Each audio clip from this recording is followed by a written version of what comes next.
Over the past 2 decades, an increase has been evidently seen in the frequency and intensity of floods, droughts, and cyclones. I think most of our keynote speakers have been addressing that. In addition, slow onset disasters such as heat waves pose a serious threat. On this background, there are efforts to build climate resilience across different sectors and scales. So I'll invite Dr. Vishwas Chitale. He heads the climate resilient team at CEEW, focusing on risk assessment and resilience building across sectors in India.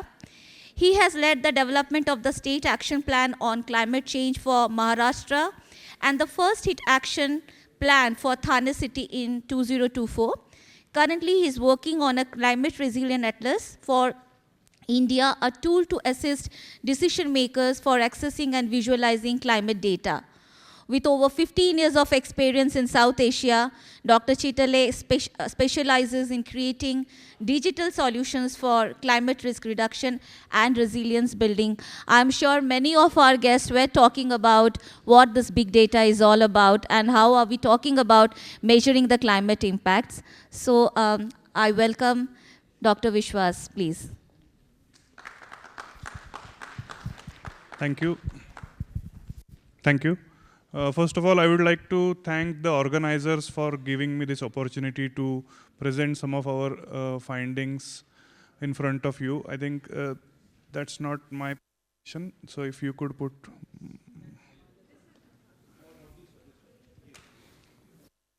So in the meantime, maybe I can do a quick survey of raise of hands. How many of you, आप में से कितने लोगों को लगता है कि temperature दिन ब दिन बढ़ते जा रहा है? Please raise your right hand. जिन्होंने हाथ ऊपर नहीं किया है मतलब वो या तो सो रहे हैं या उनको लगता है कि ये टेम्परेचर नहीं बढ़ रहा है. और please raise your left hand if you think कि rainfall patterns are getting disturbed. Okay. So we have a very knowledgeable audience already. So I think whatever I will try to present will also resonate well with your on-ground experience, because majority of time we work from our laboratories, our desktops, but also we try to at least maximize the impact by validating our findings and relating it with ground, because it is the most important part in any research. So very quickly, I think this is the current landscape of India. India is facing severe challenges due to climatic extreme events. And the map on the right hand side, ये map दर्शाता है जिसमें yellow colour से हमने drought prone regions को identify किया हुआ है, ब्लू कलर से फ्लड प्रोन रीजन्स को आइडेंटिफाई किया है, और जो डार्क ब्लैक कलर के शेड्स है वो आइडेंटिफाई करते हैं कि जहाँ पे फ्लड्स, साइक्लोन्स और ड्राउट तीनों चीज़ें एक ही जगह पे कहाँ ऑकर कर रही है, because these are the hotspots of extreme events. तो जैसे कि आप में से काफ़ी लोगों को पता होगा कि उड़ीसा का part, Andhra Pradesh etcetera, eastern coast of India पे साइक्लोन्स का असर तो काफ़ी सालों से देखा गया है. बट रिसेंट लिटरेचर ये भी सजेस्ट करता है कि साइक्लोन्स की इंटेंसिटी और फ्रिक्वेंसी अरब सागर में वेस्टर्न कोस्ट की तरफ भी काफ़ी बढ़ चुकी है. तो अगर हम 10 साल बाद ये सिमिलर एनालिसिस करें तो जो डार्क ब्लैक कलर का सारा एरिया ईस्टर्न कोस्ट में दिख रहा है वैसे ही आपको वेस्टर्न कोस्ट में भी देखने को मिलेगा. तो this is trying to get future understanding into the picture so that we can plan for resilience.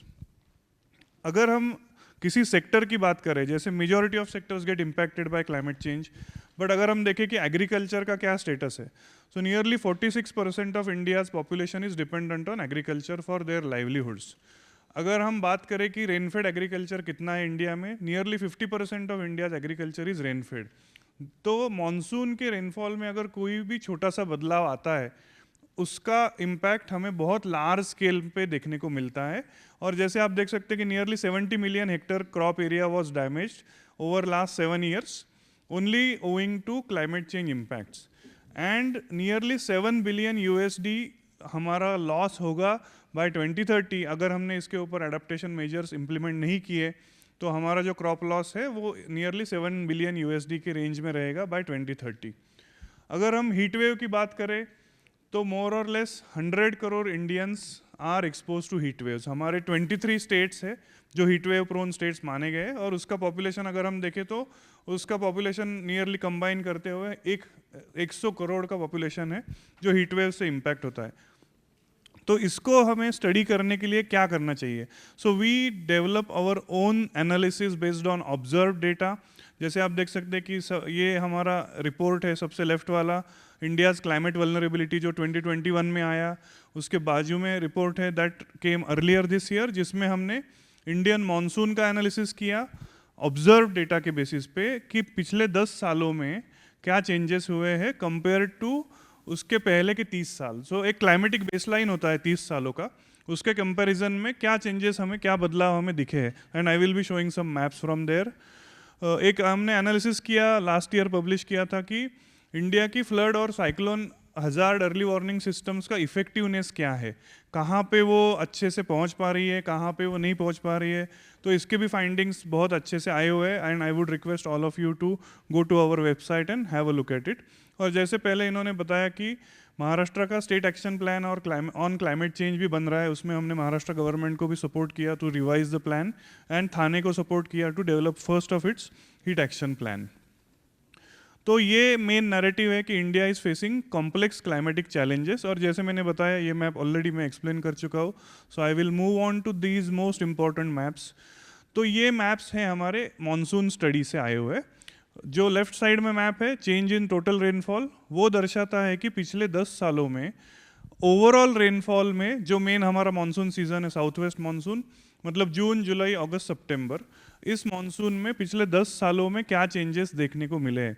अब इसमें नीली शेड्स जो है और डार्क नीली शेड जो है वो दर्शाती है कि लगभग 30% से ज़्यादा चेंजेस कहाँ पे देखे गए, addition like you know towards increase of rainfall. और जो सारी रेड की शेड्स है वो डिक्रीज दिखाती है. तो अगर आप सोचे कि क्या आप में से कितने लोगों ने सोचा था कि राजस्थान और गुजरात में पिछले 10 सालों में 30% से ज़्यादा रेनफॉल बढ़ा है? Please raise your hands. Yes. So, but this is more important to understand that these are desert regions in our country. इनको हम ड्राई जेरिक कंडीशंस से जाना जाता है इन रीजन्स को. तो यहाँ पे इतना रेनफॉल बढ़ रहा है, क्या इसका सच में पोटेंशियल है? क्या इसमें एग्रीकल्चरल एक्टिविटीज़ की जा सकती है? क्या इसमें वाटर रिसोर्सेज का मैनेजमेंट अच्छे से किया जा सकता है? इसके भी काफ़ी सारे चैलेंजेस है. बिकॉज अगर आप ये राइट साइड वाला मैप देखें तो वो दिखाता है कि changes in heavy rainfall days. आपका एक नॉर्मल रेनफॉल डे है जिसमें through out the day distribution होता है रेनफॉल का, और एक हेवी रेनफॉल डे है जहाँ पे सडनली 300 मिलीमीटर 400 मिलीमीटर रेनफॉल हो रहा है एक ही दिन में. And that is causing the problem here. So अगर आप देखें कि increase in rainfall days and increase in heavy rainfall days overlap बहुत ज़्यादा है. इसका मतलब कि जो भी इंक्रीज इन रेनफॉल हो रहा है वो आपको अगर हार्नेस करना है उसके लिए कुछ नई सोच वहाँ पे लानी पड़ेगी, रेगुलर प्रैक्टिसेस से नहीं होगा. Because this is mostly causing urban flooding and related issues. It is leading to landslides, it is leading to so many other challenges. It is not good rainfall in that sense अगर हम इसको अच्छे से capture नहीं कर पा रहे. तो ये मेन फाइंडिंग्स है. अब इंडो गैंजेटिक प्लेन में एक थोड़ा सा सिवियर सिचुएशन है. अगर आप पूरा बेल्ट देखें इंडो गैंजेटिक प्लेन्स का, गंगा के मैदानों का, तो वहाँ पे आप देख सकते हैं कि नियरली 20% का डिक्रीज देखा गया है in overall rainfall in last 10 years, which is also concerning because वहाँ पे तो हमारे मेन प्रोडक्टिव लैंड्स हैं, वहाँ से हमारा मेन प्रोडक्शन आता है. तो उसको कैसे टारगेट करें? फिर हम बात करते हैं ऑर्गेनिक फार्मिंग की, नेचुरल फार्मिंग की, इन सब चीज़ों की. But this is the current situation what is happening. अब इसमें हम फ्यूचर में, अभी तक हमारा प्रोजेक्शन का कंप्लीट रिजल्ट आया नहीं है तो वो मैं नहीं दिखाऊंगा, बट फ्यूचर का भी जो हम ओवरऑल ग्लोबल ट्रेंड देख रहे हैं, ग्लोबल मॉडल्स देख रहे हैं, future projections are also suggesting कि ये जो डार्केस्ट ब्लू का इंक्रीज हमने दिखाया है उन्हीं रीजन्स में इंक्रीज इन रेनफॉल देखा जाएगा. बाकी पूरा इंडिया का half of the part will show decline in future rainfall. मतलब हम उस दिशा में ऑलरेडी बढ़ रहे हैं. Now I will just compare these 3 maps just to you. जैसे राजस्थान और मोर और लेस अगर आप देखें फर्स्ट मैप में येलो कलर में ड्राउट प्रोन रीजन्स है, अगर आप सेकंड मैप में देखें तो इसमें इंक्रीज इन रेनफॉल देखा गया है, और अगर तीसरा मैप देखें तो उन्हीं रीजन्स में हेवी रेनफॉल का भी हमें बहुत ज़्यादा एग्जाम्पल दिखता है। अब ये रेनफॉल के चेंजेस में और एक कॉन्टेक्स्ट है, late onset and late withdrawal. मतलब मानसून डिलेड आता है और उसका विड्रॉल भी डिले होता है। इसका मतलब है कि जून जुलाई अगस्त सितंबर में मानसून आ जाना चाहिए भारत में, कभी कभी लाइक केरला की तरफ से आते हुए उसको देरी होती है किसी कारण से, साइक्लोन के कारण से या किसी कारण से। और अब ये बहुत कॉमन ट्रेंड हो गया है कि सितंबर में मानसून रिट्रीट ही नहीं हो रहा है, विड्रॉ ही नहीं हो रहा है। 15 अक्टूबर, 20 अक्टूबर, 25 अक्टूबर तक मानसून का विड्रॉल जा रहा है, और ये ग्राफ्स बहुत अच्छे से एक्सप्लेन कर सकते हैं। ये इंडो गैंजेटिक प्लेन्स के 6 स्टेट्स का हमने सिर्फ एनालिसिस किया हुआ है, सेपरेटली रिपोर्ट में सारे स्टेट्स का एनालिसिस है। इसमें ब्लू कलर दर्शाता है आपका increase in rainfall over your tehsils in that state. उस राज्य के कितने तहसीलों में वर्षा में बढ़ोतरी देखी गई है। और नीचे का अगर ग्राफ का आप देखें तो हमने जून जुलाई अगस्त सितंबर और अक्टूबर नवंबर दिसंबर, मतलब साउथ वेस्ट मानसून और नॉर्थ ईस्ट मानसून दोनों को कंबाइन करके ये ब्लॉक दिखाया है। अगर आप देखें यूपी, बिहार, झारखंड, वेस्ट बंगाल, चारों ही राज्यों में majority of increase has been seen in October. सितंबर में तो आपका साउथ वेस्ट मानसून खत्म हो जाना चाहिए, यूपी वगैरह में नॉर्थ ईस्ट मानसून का तो कोई सेंस ही नहीं है। तो ये इंक्रीज कहाँ से हो रही है? ये लेट विड्रॉल ऑफ मानसून के कारण हो रही है, जिसको हमें समझना पड़ेगा। अगर हमारा क्रॉप जो रेडी टू हार्वेस्ट कंडीशन में अक्टूबर में है, अगर तब हेवी रेनफॉल के कारण हमारा डायरेक्ट डैमेज क्रॉप को हो रहा है, and I will come to a study from Maharashtra as well, जहाँ पे वो बाजरे का हमने स्टडी किया है कि क्या प्रॉब्लम आती है वहाँ पे। रेडी टू हार्वेस्ट क्रॉप में डायरेक्ट डैमेज हो जाता है, फिर उसका कोई मतलब नहीं रहता, इट बिकम्स अ फॉर्डर। तो how to address that? So we have to bring all of these things into the consideration when we are planning for agricultural activities, when we are planning for water management practices, etc. अब ये मैं जो बोल रहा था, ये महाराष्ट्र का case है। जैसे आप टेबल में देख सकते हैं, फोर्थ कॉलम दिखाता है नॉर्मल ऑनसेट डेट, जो 10 जून रफली है महाराष्ट्र में कोस्टल साइड से अंदर आते हुए, और नॉर्मल विड्रॉल डेट जो था पहले, अभी तक 2020 तक का था,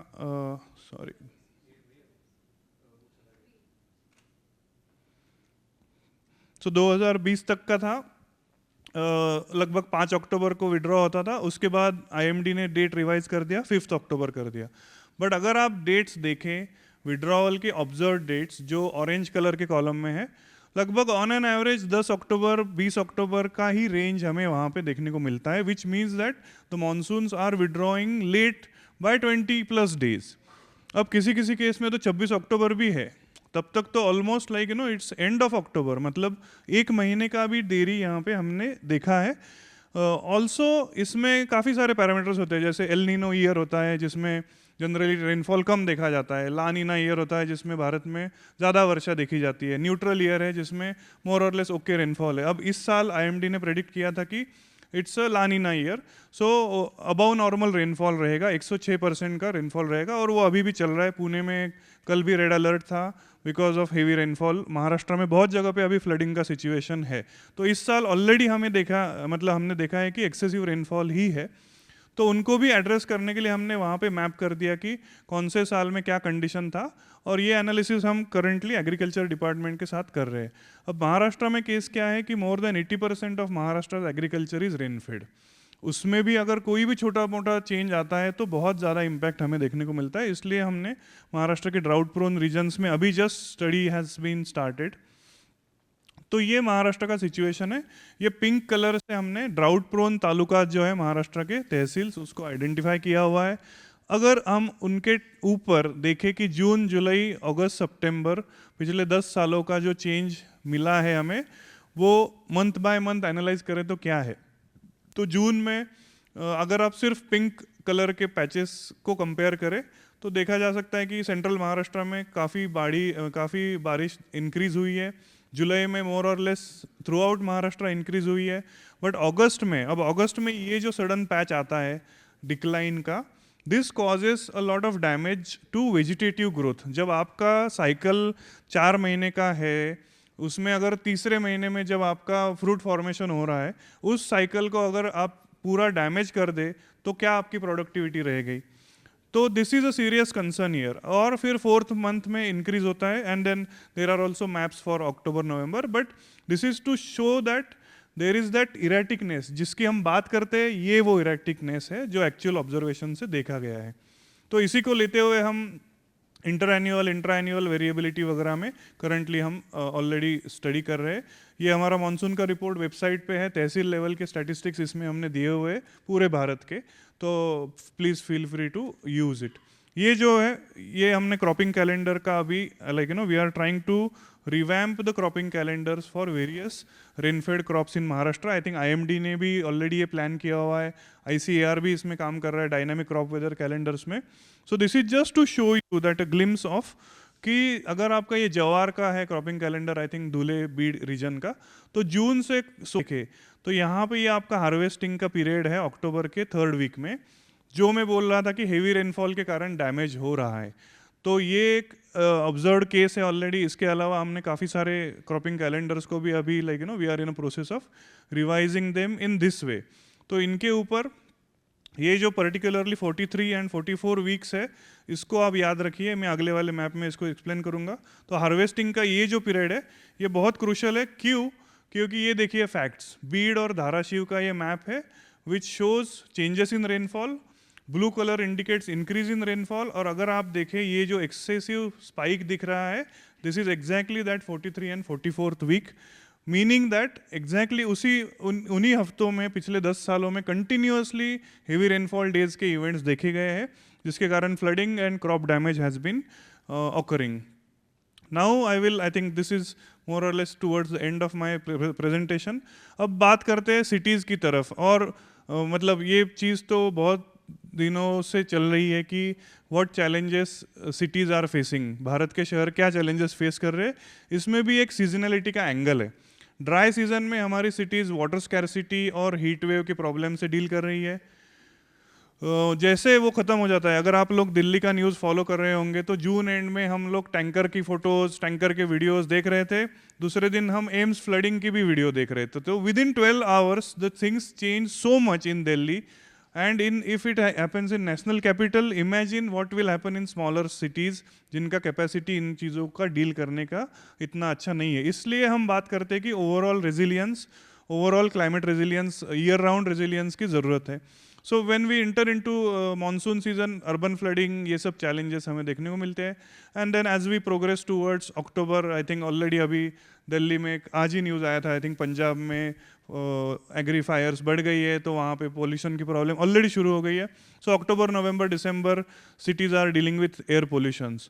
सो this is not only relevant to cities, बहुत ही जल्दी ये सारा ट्रेंड हमें विलेजेस में भी देखने को मिल सकता है। It is not like not a fact that villages are totally resilient. तो हमें उस एंगल से भी इसको देखना पड़ेगा कि cities are already facing it, villages and towns are not yet facing it. तो उनको हमें रेजिलियंट करने के लिए what are the ways that we can do that. And I think सुबह भी नेचर बेस्ड सॉल्यूशंस की बात आई थी। Nature based solutions have huge potential to address these challenges. तो I will not go into this slide, but हम लोगों ने एक फ्रेमवर्क बनाया है। तो नेचर बेस्ड सॉल्यूशंस में एक बेसिक प्रॉब्लम ये है कि आपके पास उस सॉल्यूशन से आने वाले बेनिफिट्स का कॉस्ट इवैल्यूएशन नहीं है कि अच्छा आपने एयर पोल्यूशन कम किया, एयर क्वालिटी बढ़ाई, तो उसको आप इवैल्यूएटिव कॉस्ट में ROI उसका कैसे निकालेंगे, ये अभी तक का चैलेंज था। हमारी टीम ने कॉस्ट बेनिफिट एनालिसिस का फ्रेमवर्क बनाया है, जिसको हमने एंश्योर मतलब effective nature based solutions utilization and resource evaluation framework के नाम से इसको जाना गया है। ये फ्रेमवर्क भी ऑनलाइन अवेलेबल है। इस फ्रेमवर्क के साथ साथ हम एक वेब बेस्ड टूल किट भी बना रहे हैं जो ओपन एक्सेस होगा, जिसमें आप आपके प्रोजेक्ट का डेटा डालिए, आपके बेनिफिट्स डालिए, सारा डेटा डालिए, एंड टूवर्ड्स द एंड वो आपको एक कॉस्ट बेनिफिट रेशियो कैलकुलेट करके देगा, जिसके बेसिस पे आपको पता चलेगा कि ये सॉल्यूशन वायबल है, फाइनेंशियल वायबल है, नहीं है। तो we are trying to address that problem, because nature based solutions को मेन स्ट्रीम करने के लिए इन सारी चीज़ों की बहुत ज़रूरत है। तो I think this is to give you a sense कि नेचर बेस्ड सॉल्यूशन से नेशनल टारगेट्स और ग्लोबल टारगेट्स दोनों हम अच्छे तरीके से अचीव कर सकते हैं। जो हमारे इंडिया के NDCs है, मिटिगेशन में तो नेचर बेस्ड सॉल्यूशंस का काफ़ी अच्छा रोल है, बट एडाप्टेशन में भी nature based solutions can play a important role. And हमने इसमें ये कुछ नेशनल स्कीम्स और कुछ स्टेट लेवल स्कीम्स की बात की है। आई थिंक अभी MOFCC के ऑफिशियल्स ने भी इसका उल्लेख किया था, मिष्टी, अमृत धरोहर, green credit initiative etcetera.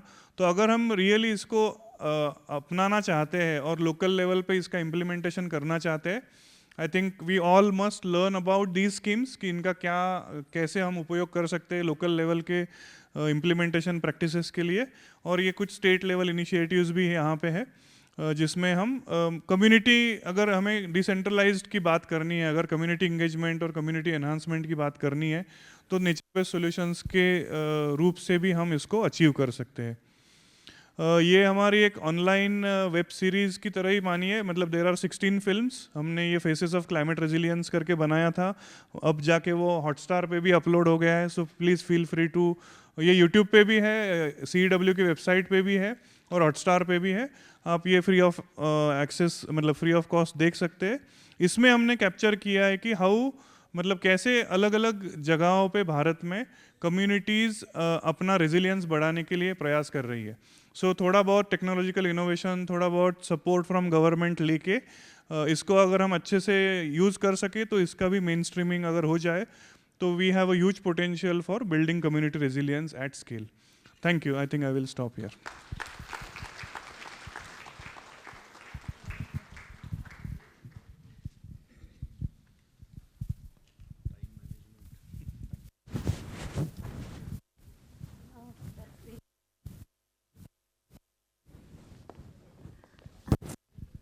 Thank you so much, Dr. Vishwas, and we really appreciate the nature-based solutions that you have provided, and I hope that that will be very useful for us, and we will be using the tools.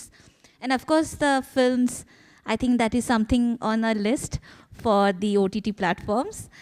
And so now I will invite Kuntalika to come and felicitate Dr. Vishwas.